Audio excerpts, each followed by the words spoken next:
Hello students, good morning to all of you in this virtual class from Janta Vidyalaya Jalia. In the last period, online period, we had learnt the unit number 4. Now today we are going to learn unit number 5, રાની કી વાવ અથવા તો રાણ કી વાવ આપણે જેને ગુજરાતીમાં કહીએ છીએ. નવમા ધોરણના જોડાયેલા તમામ વિદ્યાર્થીઓ, જનતા વિદ્યાલય જાડિયામાં અભ્યાસ કરતા વિદ્યાર્થીઓ અને જેટલા વિદ્યાર્થીઓ ઓનલાઈન જોઈ રહ્યા છે ફેસબુક ઉપર, એ તમામ વિદ્યાર્થીઓનું આ વર્ચ્યુઅલ ક્લાસમાં સ્વાગત છે. ગયા વિડીયોમાં ચોથું યુનિટ આપણે ભણી ગયા, કોલ ઓફ ધ હિલ્સ, એનું પ્રિટાસ અને યુનિટની સમજ સાથેના પાર્ટ 1 અને પાર્ટ 2 બે વિડીયોમાં મેં તમને યુનિટ 4 કરાવ્યું. નવમા ધોરણના તમામ બાળકોને વિનંતી, it's humble request from Navinbhai, sit down in front of your mobile with your textbook. Open your textbook on page number 47, where you can see your unit number 5, Rani ki Vav. Okay, તો તમને ખ્યાલ આવશે કે કયા શબ્દનો ઉચ્ચાર શું થાય છે અને ગુજરાતીમાં એને સમજવાનું કેમ છે. પણ આપણે યુનિટને શરૂ કરીએ પહેલા આપણે બે વસ્તુની ચર્ચા કરવી છે. પહેલા તો એનું પ્રિટાસ અને પછી એનો મેસેજ. યુનિટ આપણને આપવામાં આવ્યું છે શું કામ, એમાંથી આપણને શું ઉપદેશ કે શું સંદેશ ગ્રહણ કરવાનો છે, શેના માટે આ યુનિટ, જે તે પર્ટિક્યુલર યુનિટ પાઠ્યપુસ્તકમાં આપવામાં આવેલા છે એની પણ આપણે ચર્ચા કરશું પાર્ટ 1 માં. ધીસ ઇઝ પાર્ટ 1 અને પછી પાર્ટ 2 માં આપણે અઘરા સ્પેલિંગ નોંધશું અને માતૃભાષામાં અનુવાદ કરતા કરતા આખા યુનિટને સમજવાનો પ્રયત્ન કરશું. તો આનું જે પ્રિટાસ છે એ લાંબુ છે થોડું. એ બી સી 3 ભાગમાં છે, એટલે એ અને સી હું કરાવું છું, એક બી તમે સમજીને જાતે કરજો, નહીતર વિડીયો વધારે લાંબો થશે. બધાનું ધ્યાન ચોપડીમાં. મેં પ્રિટાસ 3 જે છે, પ્રિટાસ સી, એને મેં બોર્ડ પર લખેલું છે. એને આપણે આના પછીના ક્રમે સમજીએ. અત્યારે પ્રિટાસ 1 એટલે કે એ, પૂર્વ કાર્ય એ, એમાં તમે જુઓ સાઈડની ઉપર અહીંયા તમે શું જુઓ છો? You can see a picture of famous Shiv temple, Somnath Shiv temple. એનું ચિત્ર આપેલું છે. આપણે બધાએ we have visited Somnath temple quite open. આપણે ઘણા બધાએ સોમનાથ મંદિરની મુલાકાત લીધેલી છે. એનું સ્ટ્રક્ચર, એનું માળખું કેવું છે એ આપણે જોયું છે. તો સૂચના શું આપી છે જુઓ. આવા પ્રકારની ખાલી જગ્યા પરીક્ષામાં આવે ત્યારે તમારે કેમ લખવી એનું હું તમને આમાંથી ખ્યાલ આવશે. Look at the picture of the Somnath temple. Look. આમાં સોમનાથ ટેમ્પલ, સોમનાથ મંદિરનું ચિત્ર આપ્યું છે, એને જુઓ, શાંતિથી જુઓ. Look at this picture of the Somnath temple. પછી now fill in the blanks. હવે ખાલી જગ્યા પૂરો. કેવી રીતે પૂરો? Using the words in the bracket. Bracket એટલે કૌંસ. પહેલા શું કીધું કે ચિત્રને જુઓ, પછી કહે ખાલી જગ્યા પૂરો. તો ખાલી જગ્યા કેવી રીતે પૂરો? Now fill in the blanks. Blanks એટલે ખાલી જગ્યા. ખાલી જગ્યા પૂરો. Now fill in the blanks using the words in the bracket. કૌંસની અંદર આપેલા શબ્દોનો ઉપયોગ કરીને ખાલી જગ્યા પૂરો. And complete the paragraph. અને આ પેરેગ્રાફ અહીં જે ફકરો આપ્યો છે એ ફકરાની અંદર ખાલી જગ્યાઓ આપેલી છે બાળકો. જો ધેર આર બ્લેન્ક્સ. અને અહીંયા કૌંસમાં તમને વર્ડ્સ શબ્દો આપેલા છે. આમાંથી યોગ્ય શબ્દ યોગ્ય ખાલી જગ્યામાં ભરી અને યોગ્ય રીતે ભરી અને પેરેગ્રાફ પૂરો કરો. તો પહેલા કૌંસમાં આપેલા શબ્દોને આપણે સમજી લેવા જોઈએ. ધી સી એટલે સમુદ્ર.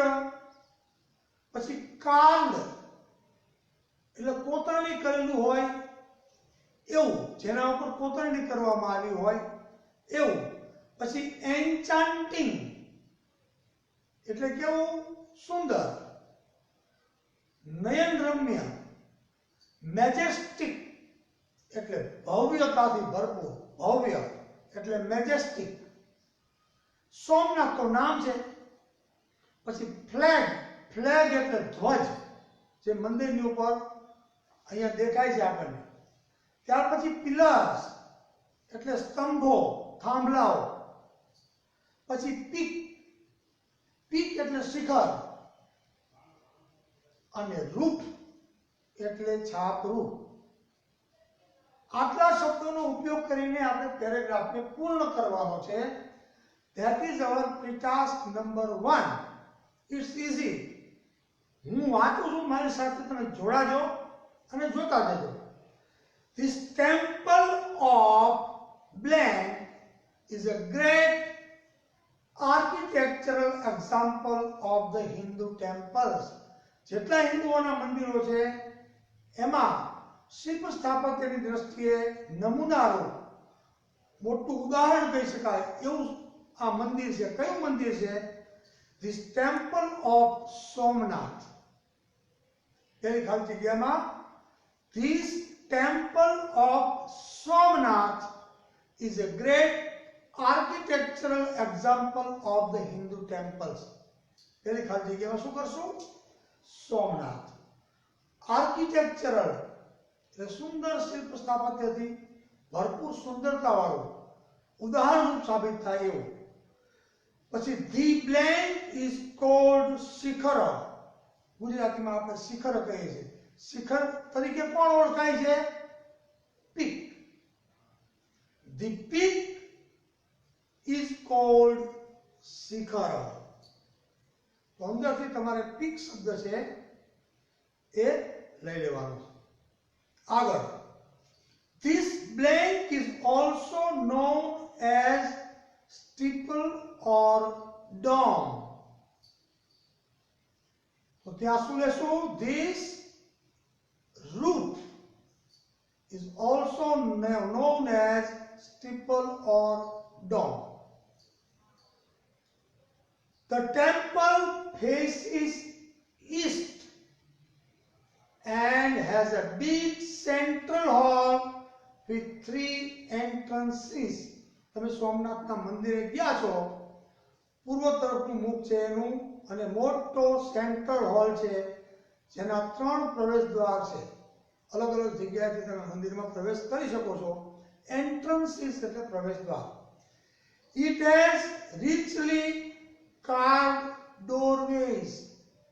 કોતરણી કરેલી હોય એવા ઘણા બધા ડોરવેઝ પણ એની અંદર છે, દરવાજાઓ જેમાંથી તમે પ્રવેશ કરી શકો છો. The endless ખાલી જગ્યા અથવા તો blank are called સ્તંભસ. ગુજરાતીમાં જેને સ્તંભ કહીએ છીએ, જ્યાં નજર કરો ત્યાં મંદિરમાં સ્તંભ જોવા મળે છે. એન્ડલેસ એટલે નજર પહોંચે ત્યાં સુધી સ્તંભ છે ખૂબ. તો the endless pillars. કઈ ખાલી જગ્યામાં કયો શબ્દ લેવાનો? pillars. The endless pillars are called સ્તંભસ. એ સ્તંભ તરીકે ઓળખાય છે. they make it look spectacular. અને આ સ્તંભ છે એ મંદિરની શોભાને વધારનારા છે, મંદિરને વધારે રમણીય બનાવે છે, સ્પેક્ટેક્યુલર બનાવે છે. There is blank on the tallest peak of the temple. મંદિરનું સૌથી ઊંચું શિખર છે એની ઉપર શું છે? ધ્વજ, flag. There is flag on the tallest peak of the temple. We can also see, આપણે જોઈ શકીએ છીએ, domes. Domes જોયું તમે બાળકો? ઉપરની છત. આપણે હવે તો અલગ અલગ જગ્યાએ ડોમની રચના કરવામાં આવે છે. લગ્ન સમારંભમાં પણ ડોમ બનાવવામાં આવે છે, કોઈ મોટા નેતાના પ્રવચનમાં પણ ડોમ બનાવવામાં આવે છે. તો કે છે we can also see ખાલી જગ્યા એટલે કે blank domes. કેવા domes? કોતરણીવાળા carved domes. The whole structure, આખું મંદિરનું માળખું કેવું લાગે છે? Looks majestic, ભવ્ય લાગે છે, and enchanting, અને નયનરમ્ય લાગે છે. Majestic and enchanting. અને છેલ્લે, this temple is near the sea. આ મંદિર સમુદ્રની પાસે આવેલું છે. ટૂંકમાં પરીક્ષામાં આ પ્રકારની ખાલી જગ્યા બાળકો આવે કે કાઉન્સમાં આપેલા શબ્દોનો ઉપયોગ કરીને ખાલી જગ્યા પૂરો.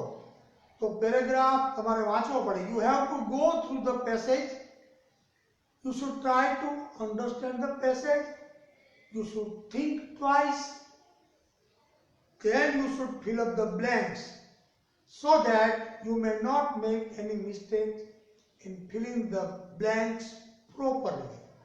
શબ્દોનો અર્થ આપણને પહેલા આવડવો જોઈએ, પછી પેરેગ્રાફને વાંચવો જોઈએ, પેરેગ્રાફને સમજવો જોઈએ, પછી તમને ખબર પડે કે કઈ જગ્યાએ ખરેખર કયો શબ્દ આવવો જોઈએ. This is one kind of comprehension. કોમ્પ્રિહેન્શનનો મતલબ જ અર્થગ્રહણ થાય છે. તમે વાંચો, પેરેગ્રાફને સમજો અને પછી ખાલી જગ્યા પૂરો, તો ભૂલ થવાની સંભાવના નહીવત છે. Now, task number 3, C. એની અંદર જો બાળકો મેં ટૂંકી સૂચના લખી છે, પણ સૂચના આવી છે કે suppose as a student you go to any historical place of our state, of historical place of India. Suppose our school goes on a tour and you have joined the tour as a student, and we are on visit to a famous historical place. Suppose, believe for argument. Then how will you behave at that place as a student or as a sensible citizen of India? How will you behave? What will you do there? There are more than 8 things have been given. What should be done and what should not be done at the historical place. તમે કોઈ ઐતિહાસિક સ્થળ એની મુલાકાત લેવા માટે નાગરિક તરીકે કે વિદ્યાર્થી તરીકે જાઓ છો, તો તમારી કઈ ફરજ છે? What is your moral duty as a student?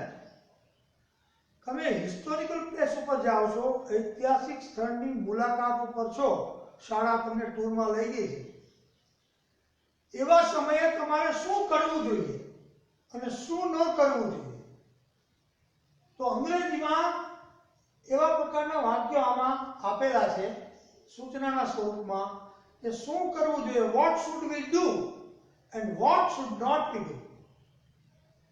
એ વાંચતું જવાનું, તમારે ટીક કરતું જવાનું છે. તો વાક્યને સમજતા આવડે તો તમને ખબર પડે કે આવું કરાય કે ન કરાય. પહેલું આપ્યું છે, યુઝ ફ્લેશ લાઇટ ઇનસાઇડ. કોઈ ગુફા જોવા માટે તમે ગયા છો, ઐતિહાસિક સ્થળ કોઈ પણ હોઈ શકે, તમે કોઈ ગુફા જોવા જાઓ છો, અંદર તમે પ્રવેશ કરો છો, અથવા કોઈ મહેલમાં જાઓ છો, એના ઓરડામાં પ્રવેશ કરો છો, અંદરના ભાગે અંધારું છે, કાંઈ દેખાતું નથી, તો એમ કહે છે કે આપણા મોબાઈલની ફ્લેશ લાઇટ પ્રકાશ પડે એના માટે ફ્લેશ લાઇટનો ઉપયોગ કરો. કરે જ ન કરાય? મતલબ એવો કે whether our flashlight of mobile should be used if dark inside, તો એનો જવાબ હું આપીશ કે હા, તમને ચાલવામાં અડચણ થતી હોય, રસ્તામાં કંઈ દેખાતું ન હોય, ડર લાગે એવું હોય, એવા સમયે થોડી ક્ષણ માટે તમે ફ્લેશ લાઇટનો યુઝ કરી શકો. સામાન્ય સંજોગોમાં મનોરંજન માટે નહીં, ફોટોગ્રાફી માટે નહીં. તો આપણે લખી શકીએ કે flash light can be used if inevitable, if it is highly necessary, not for taking photographs or not for entertainment. Okay? બીજું, touch the carving, feel it and enjoy it. પથ્થર ઉપર કોતરણી કરેલી છે, લાકડા ઉપર કોતરણી કરેલી છે, એને સ્પર્શ કરો, એને આમળો, એને મહેસૂસ કરો, feel it and enjoy it, અને એ કલાને માણો. આવું કરી શકાય? આપણે નક્કી કરવાનું છે. મારું હું નક્કી કરું, તમારું તમારે નક્કી કરવાનું કે તમે કોઈ ઐતિહાસિક સ્થળે જાઓ છો, ત્યાં તમે કોતરણી કામ જુઓ છો, કાર્વિંગ જુઓ છો, એને ટચ કરો, ફીલ કરો, એન્જોય કરો. Touch it, feel it and enjoy it. તો ધીમેથી કોઈ વસ્તુ તમને અતિશય કોતરણી ગમે છે, નુકસાન ન થાય એ રીતે તમે ધીમેથી કોઈ વસ્તુને કોતરણીને સ્પર્શ કરો, ઇટ કેન બી ડન. એમાં કઈ વાંધો નથી. જિજ્ઞાસા વૃત્તિથી નુકસાન ન થાય એવી રીતે તમને કોઈ કોતરણી ખૂબ ગમે છે, એને જોવાની, એને સ્પર્શ કરવાની ઈચ્છા થાય છે, તો સેન્સિબલી ખાલી ધીમેથી સોફ્ટલી તમે ટચ કરી અને એની સુંદરતાને ફીલ કરો, એને એન્જોય કરો. તો એમાં કઈ ખોટું નથી. It can be done, it should be done. પણ તમારે ધ્યાન રાખવાનું છે, you have to be watchful. You are not harming the structure. આટલી વસ્તુનું ધ્યાન રાખવાનું છે. Number 3, making noises. કોઈ જગ્યાએ સ્થળ ઉપર તમે સમૂહમાં ગયા છો, વિદ્યાર્થીઓ સમૂહમાં જોઈએ મોટે ભાગે, તો અહીંયા ઘોંઘાટ કરવો કે ન કરવો, ભયંકર અવાજ કરવાની આપણને આદત હોય છે. ના, હિસ્ટોરિકલ પ્લેસ ઉપર ગયા હોય કે કોઈ પણ સ્થળે ગયા હોય, you should not make noise. We should not make noise. We should be peaceful and silent enough. Just watch and enjoy the beauty. Okay? Don't make noise. Number 4, to record your visit, carve your name on the cornerstones. જે સ્થળે તમે જોવા ગયા છો, historical place ઉપર ગયા છો, ત્યાં એમ કહે છે ટુ રેકોર્ડ યોર વિઝિટ. તમે આ સ્થળની મુલાકાત લીધી છે, તમે જાણે કેમ મોટા વીઆઈપી હોય એમ તમારી વિઝિટ, તમારી મુલાકાતને નોંધવા માટે કાર્ડ યોર નેમ, તમારું નામ કોતરો, ઓન ધ કોર્નરસ્ટોન્સ, સાઈડના પથ્થરો હોય એની ઉપર તમારું નામ છે કોતરીને લખો. તમારું નામ હંમેશા માટે ત્યાં નોંધાય રહે એના માટે. આવું વિદ્યાર્થીઓ કરતા હોય છે, મોટા કરતા હોય છે, મુલાકાતીઓ આવું કરતા હોય છે. આવું કરવું જોઈએ નહીં. આવું બધા જ કરે તો આપણી વિરાસતને નુકસાન પહોંચે. આ કુટેવ છે. તમારું નામ, તમારી વિઝિટ ક્યાંય રેકોર્ડ કરાવવાની જરૂર નથી અને ઘાટા અક્ષરે કોતરીને કોળસાથી ચોકથી આપણે કોઈ જગ્યાએ દિવાલને ખરાબ કરવાની નથી. It should not be done. This can be done. This can be done. This cannot be done. This cannot be done.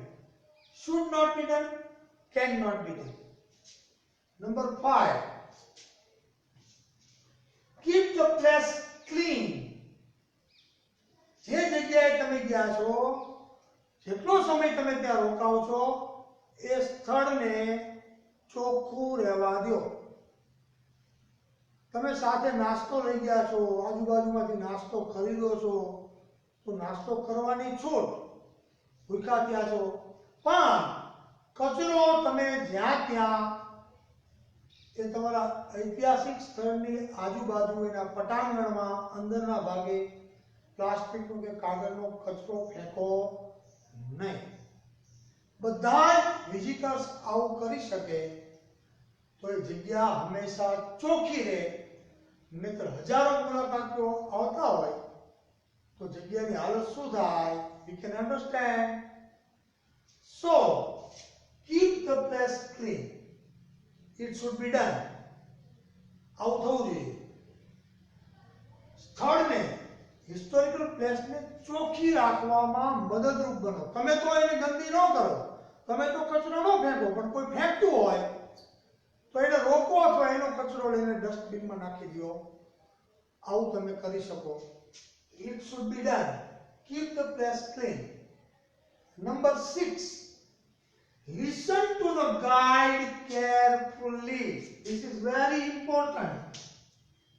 When you are on a tour અને ગાઈડ તમને સમજાવવા માટે આવે, શાળા તરફથી બાળકોને એક ગાઈડ રાખી આપવામાં આવે અને 2-2, 3-3, 4-4 ના ગ્રુપમાં ગાઈડ બાળકોને સમજાવતો હોય કે ભાઈ આ જે હિસ્ટોરિકલ પ્લેસ છે, આ જે ઐતિહાસિક સ્થળ તમે જોવા આવ્યા છો, એનું શું મહત્વ છે, શા માટે એ પ્રખ્યાત છે, why it is famous and why so many people visit this place every year, every day.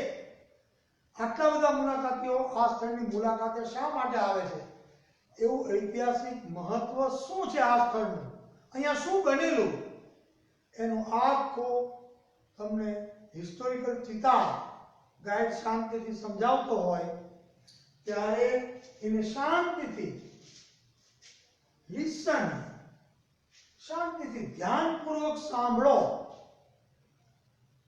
અને જરૂરી લાગે ત્યાં નોટબુકમાં નોંધ પણ કરતા જાઓ. Note down important points in your notebook. That is called educational tour. So it should be done. આવું કરવું જોઈએ. And the last one, 7th, ask questions to your teacher or a guide. Guide એટલે તમારો માર્ગદર્શક જે હોય તે અને તમારા શિક્ષક. જરૂર લાગે ત્યાં તમને જ્યાં જિજ્ઞાસા વૃત્તિ હોય તો તમારા શિક્ષકને કે તમારા ગાઈડને પ્રશ્ન પૂછો. એ તમારો અધિકાર છે. You can ask. Yes, it should be done. It should be done. હજી એક મુદ્દો રહી જાય છે બાળકો, આમાં સમાયા નહીં એટલે 7મો મુદ્દો છે જુઓ. Scratch the exhibits to check its material. તમે જે જોવા માટે જાઓ છો, બહારનું રાજા મહારાજાએ બનાવેલું જે બહારનું પ્રદર્શન છે, બધી પ્રદર્શિત કરેલી કોઈ પણ, પછી શિલ્પ સ્થાપત્ય જે કાંઈ ચિત્રો જે કાંઈ હોય તે, એમ કે છે એનું મટીરિયલ કેવું છે, કેવી કેવી વસ્તુ વપરાયેલી છે, એને ચેક કરવા માટે એને સ્ક્રેચ કરો. સ્ક્રેચ તો ક્યારેય આવું કરવું જોઈએ નહીં. એ મટીરિયલ આપણે સ્ક્રેચ કરીને ચેક કરવાનું નથી, માત્ર એની સુંદરતાને જોવાની છે. એટલે 7મો મુદ્દો છે, it should not be done. Now let's check. It should be or it can be done if necessary. It can be or should be done if you want, but with sensibility and understanding. No, it should not be done. It should not be done. It must be done. It also must be done. Not should be, must be done.